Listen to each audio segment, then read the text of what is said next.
New DeltaGard for vector control professionals, how pyrethroids work, and near-infrared imaging for studying insects. All on this edition of the Pest Geek Podcast.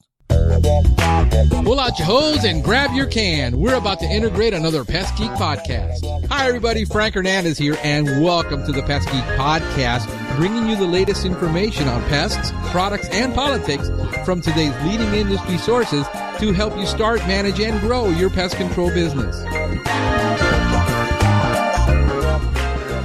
Hey, welcome back to another edition of the Pest Geek Podcast. Happy Monday to you all. This is Frank Hernandez, your Pest Geek. Hey, we got an awesome edition of the Pest Geek Podcast. We're really discussing a lot of new things going on in the industry. Bayer just came out with a new product for vector control professionals. I think it's pretty cool. And we're going to be discussing also how pyrethroids work and the different classes of pyrethroid, the different types. So stick around for that. But we're going to get into right away, just giving some shout outs to those listening to us and following us on Twitter and on Facebook. We got Sandhoff Services, Sandhoff at Sandhoff Pest, following us on Twitter. Thank you so much for following us. And also Peachtree Pest Control in Suwanee, Georgia, is following us on Facebook. So thank you so much for that. If you want to join the conversation, you want to follow us, you want to talk to us about something on the podcast or something you wish you had, you can just email me questions at Pest Geek Podcast, and you can go to our website and get that info also. But if you want to call, the number is 707-395-7378, and you can give us a phone call, and it's 24/7. That voice recording, you can leave it there. And if we can use it to help somebody answer that question on the air, we will. Just your comments or anything that you would like to contribute to the Pest Geek Society. And in the SEO front, got free images. It's called ipmimages.org. I got a link to that. You can check it out. If you need some images, some really nice, IPM images, from anywhere from lawn, ornamental, GHP, agriculture, for a blog that you're writing, there's a free, image place that you can get those images. And they're really neat. You just got to give credit to the, photographer and not use it to sell a book. Pretty much those are the limits, but you need to check that out for yourself. Check out the link that we have, and you're able to use those images. I thought they were really, really nice. In the book of the week, Delivering Happiness, A Path to Profits, Passion, and Purpose by Tony Hirsch. This is the development of Zappos, the shoe company. And what I've learned from studying businesses and studying different business models is that you can learn something from everybody. And this is just one of those books that I thought was greatly inspirational to me. I got it about almost 2 years ago. And I think it's a very, very inspirational book about how you develop a company that makes people want your product. And I think the pest control industry can benefit from that type of mentality of getting people to want what you have. And I think it's vitally important that we make a turn from the historic hostility that people have towards pest control, not wanting and just feeling they have to have it, and how it takes away from them, and creating a customer experience that is totally different. And you can learn a lot from that book. You can get it, use our code, audibletrial.com/pestgeek, and you can get a free book, free trial on us. I know we greatly appreciate that. And let's see here. We've got on the pest alerts. This is so cool. A near infrared imaging as a method for studying testes flies, pupil development. And they put a time-lapsed infrared camera, in where they were breeding these fly, pupae, and they were able to see how it developed and grew, and the wings grew out, and it's just a fascinating view of these insects. There's a link to the Oxford Journal where it was published, and also to the YouTube video.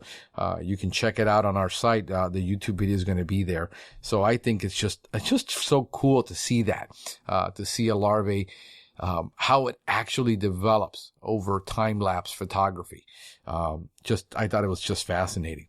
In the news, especially European news, up in the EU, rodenticide products with the new stewardship there. I talked a while back about this, how the industry in Europe is really changing when it comes to second generation rodenticides, and how a lot of that is going to affect us here. And there's a new stewardship program for rodenticides, where now everyone who applies a rodenticide, even on a farm, has to be certified and trained to use rodenticides on farms in agriculture before they can buy the product or the product is sold to them. And we saw what happened several years back with the Rodenticide Act that we had here, where it basically got them out of the hands of over-the-counter users, and the quantities were raised so they couldn't buy it in these big giant 16-pound buckets. And we're starting to see some new packs come out now, I guess, reverting back to this. But the worry on, especially like in California, with mountain lions and birds and certain species of animals, that when a rodent eats the rodenticide, it goes to die somewhere, and then predatory animals eat the rodents with the rodenticide and die. So, if you were the last spotted owl that ate that rodent, it's going to be, people are going to be in a world of hurt, because that was the last one. So they're concerned about that. And with reason, a lot of the things that I've seen over the past years, of people misusing rodenticides and throwing rodenticides in yards and crumbling up rodenticides, and animals, pets dying from, eating rodenticides, putting rodenticides not in tamper-proof boxes and correctly using them. People don't understand the danger that rodenticides pose to little children. And, 86% is documented that 86% of all pesticide poisonings with children have to do with rodenticides. So, with good reason, they've taken this really seriously. The 30th of September of 2016 is the last day that suppliers can sell the old label stock to pest control operators or PCOs. And the 31st of March of 2017 is the last day that users can use the pre-stored ship labeled products. So the new labels, everything after September 16, whatever is not sold, I guess you'll have to ship back to suppliers. And whatever you have on your truck, if you're in Europe, March 31st of 2017 is the last day you can use that product. You have to have the new labels, whatever it is that you're using. I got a link to the article and also to the thinkwildlife.org stewardship regimen that's being implemented in the UK, so you can follow up on that. See what's going on with that, guys, because, again, whatever happens in Europe happens around the world. Eventually will affect us here. And I think you just, the more you are ahead of the situation, the more you're more versatile to adapt and be able to change, you'll be able to do a lot better. There's been just a plethora of mergers and acquisitions. Most of these are acquisitions. They're not really mergers. A merger and an acquisition is two different things. A merger is when two giants of the same industry merge, like True Green and Chemlon merging back in the day, or Scott's now merging with True Green. But most of these are just outright acquisitions. They will be mostly converted to the brand. And, that's just a sign of what's happening. Rollins, actually Arrow Exterminators, they bought a 40-year-old C&H pest control out of Picayune, Mississippi. I hope I pronounced that correctly. Mississippi, and they will operate as Stark Exterminators, which is one of the brands that Arrow owns. So they will be switching over to that brand. And then Rollins, which is the parent company of Orkin, expands to the UK. They purchased a stock of Safeguard Pest Control and Environmental Services Limited in Greater London and southeastern England. And then Texas-based 855bugs.com, which are the developers of PestWorks, acquired Lynn Pest Control. And I personally, I haven't been in a merger in the pest control business, but I was part of a merger between two $2 billion a year companies, and I sat across the table from my counterparts at the other company and remember having the discussion about what was going to happen. And when they got the notice that they were all going to be let go, that is very, very, very hard to deal with when you know that you're going to be let go. And these guys were all they all had degrees, they all had MBAs, but they were let go, and that was very tough to sit across that table, look at them, and know that was what's going to happen. I've personally experienced it with companies that were bought by large brands, and immediately all the staff was let go. They just basically acquired the customers and they let everyone go. And that is what is happening. I hope that for a lot of these, it is not that they're actually going to retain some of those brands and keep the staff in place and do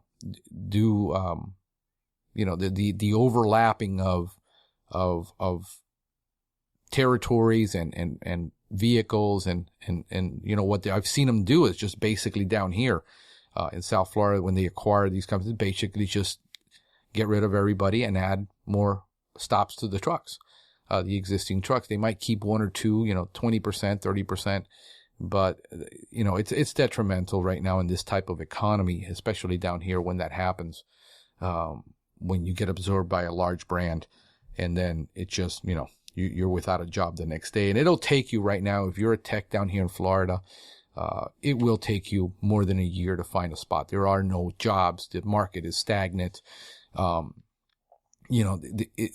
industry right now is not growing, and there's no new construction. And unless there's new construction, there's no new growth. Basically, everybody is, taking over. Every customer that I get originally has already a pest control company that they're dissatisfied with, and they're switching over to what we do. They're switching over to our brand. That's how we're growing. That's, the reality. We just happen to offer them a different experience, a different product, a different mindset, and a different level of quality service that they're not getting from the industry.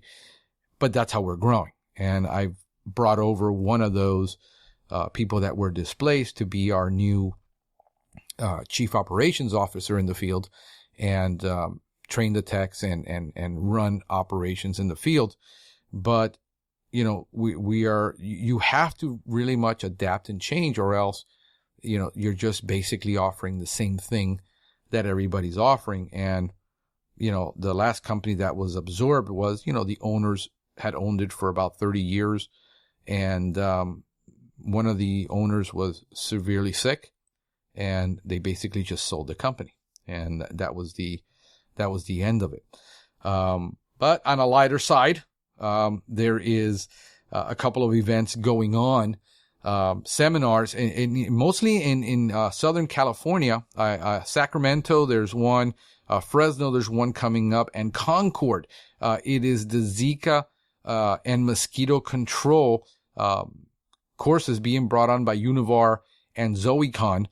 Together are doing 3 classes right now in the month of July. One of them is July 13th. So if you want to get in on that one, it is in Sacramento. It's on the 13th of July. I got a link to the event. So if you're out there, take a look at that. The next one is on Tuesday, July 19th. And that one is going to be in Fresno. And then there's one on July 27th in Concord.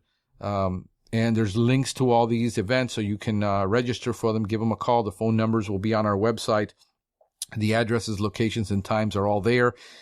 So you can get a hold of this and head out to learn the newest Zika virus and what it takes to start offering mosquito control for your customers. So, guys, just like bed bugs was big, and it is big and it is growing, and those that can do bed bug services is the growing part of the industry right now. Termite is not growing.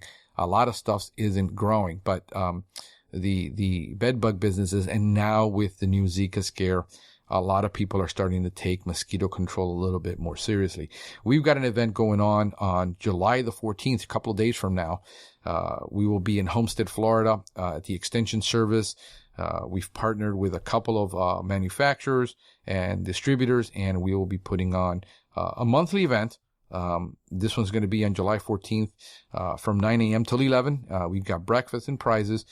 We've got a link to this, so if you want to register for that class, you can. It's $5 for the class and breakfast and a CEU, and we'll be discussing how classes and different classes work and trying to understand how to create a rotation program for your business. And also a new press release. Bayer releases a new product.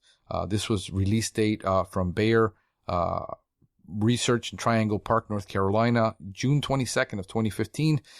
Their new product, DeltaGard, an insecticide active ingredient, deltamethrin, for vector control specialists, has received the new EPA reduced risk designation for area-wide mosquito control, and provides fast and effective control of adult mosquitoes at extremely low application rates.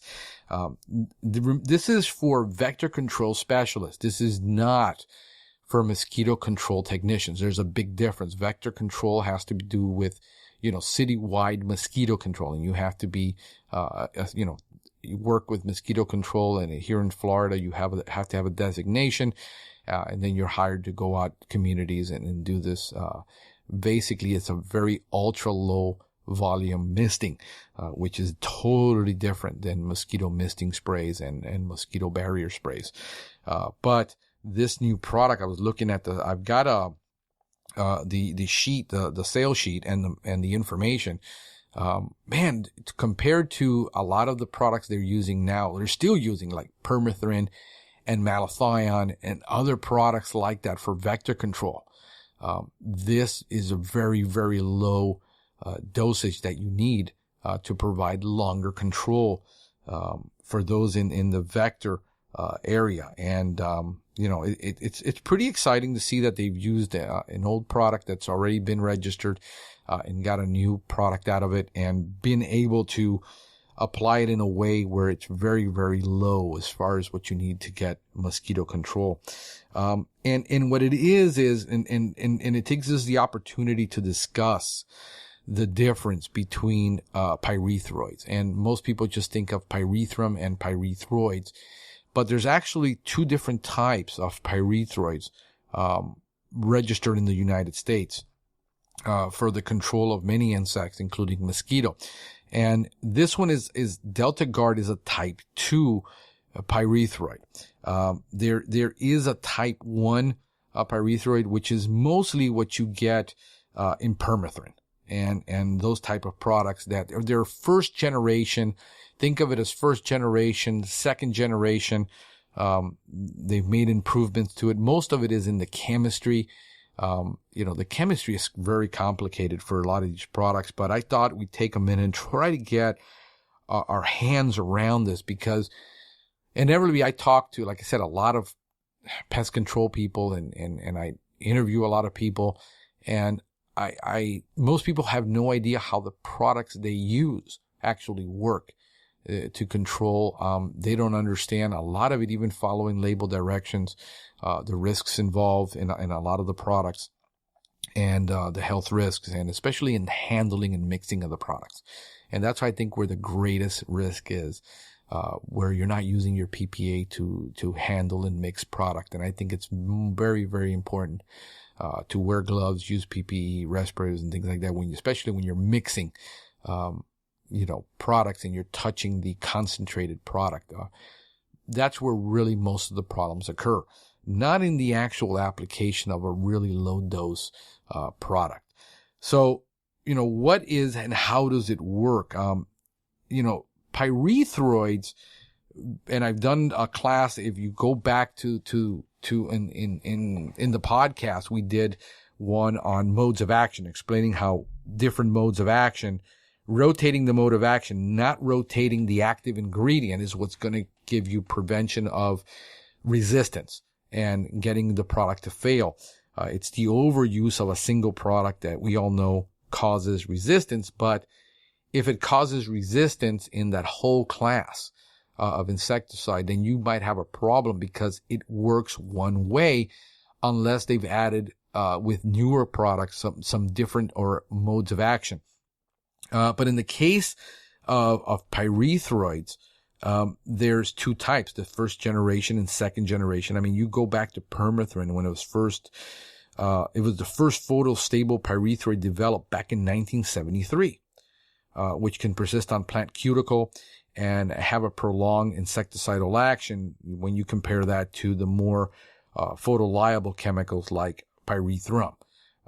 So it's one of those things where the residuals and the photostability of that product, which is really in foliar and mosquito control and things like that, where the mosquito is going to stand or land, to have that residual there, not just for a quick knockdown, which it can do. Usually the way it kills the insect is predominantly through the insect cuticle. Okay. The exoskeleton, it penetrates that, and then it gets rapidly absorbed into the system. It attacks their endocrine system, their system, and then the neurotoxicity. And here's how this works. I'm going to try to, because you get long-winded explanations of how it works, but basically, it's a sodium channel modulator. And what it does is it takes the sodium channel and it introduces it with positive ions of sodium, which is Na, and then potassium, which is K. And the positive ions move across the membrane, resulting in what is known as hyperpolarization. You have negative and positive ions.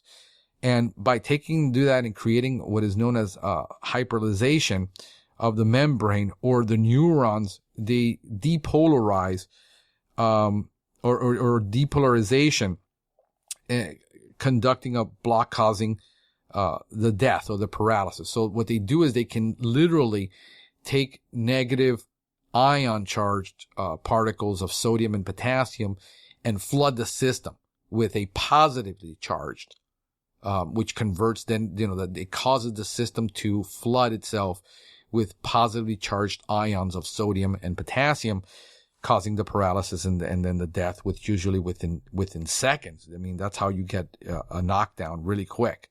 And I've got a whole article, a 28-page report or study on how this actually works. It's called Pyrethroids and Their Effects on Ion Channels.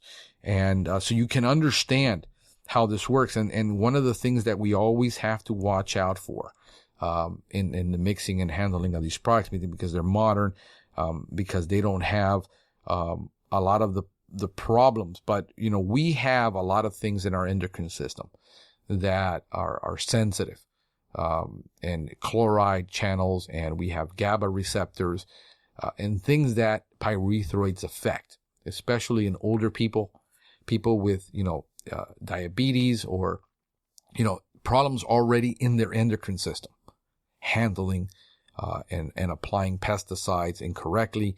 And that's how a lot of people get in trouble. So I'm going to publish also some studies that have been published on pyrethroids as far as how it actually affects, your system, your endocrine system. And for you to know, because you really should know about what you're applying, how you're applying it. And, if there's another alternative to either reduce it or reduce your exposure greatly to these products, you need to know that. So, I just wanted to cover that and give you guys that perspective, on that, because my history, I want to have the least amount of exposure, to a pesticide. And I don't want to be spraying overhead and having everything fall on me, even if I'm wearing a long sleeve shirt or getting drift or getting, back mist on me. I don't want any of the product. And I'm constantly exposed because we're out in gardens. We're doing landscapes, and it's not like GHP where you're doing crack and crevice. And that's why I feel so passionately about the reduction of pesticides in the landscape, is because GHP people that just strictly do GHP use very minute amount of pesticides, in a general sense compared to, lawn and ornamental. And I think if we can reduce the amount that we use, the amount of exposure, I know this isn't popular. I get a lot of flack for it. Telling people that reduction is where it's at, reducing the amount you need, the amount of exposure. Companies don't want to hear this. Suppliers don't want to hear this, but that's the reality. It's not just about using PPE, but it's, how much do you want to be exposed to it? And all these products have risk. That's why one of these products just got the EPA for lower risk, but they're using such minute quantities of pounds per acre, which is compared to, permethrin, or compared to an organophosphate, that the amount you have to apply per 1,000 square feet. This is like really, really minute. Which, I'm all for. I'm all for, using the least amount of pounds of active ingredient that you can, in the entire environment. So guys, thank you for tuning in. Thank you for tuning in this week. Hope you guys have a great week, that you enjoy yourselves. Have a great time. I will see you back here next week. Take care. Thank you for listening to the Pest Geek Podcast. If you have enjoyed the Pest Geek Podcast, please give us a rating, write a review, or subscribe to the channel. You can join the Pest Geek Society by visiting pestgeekpodcast.com. Thank you for listening. See you next time.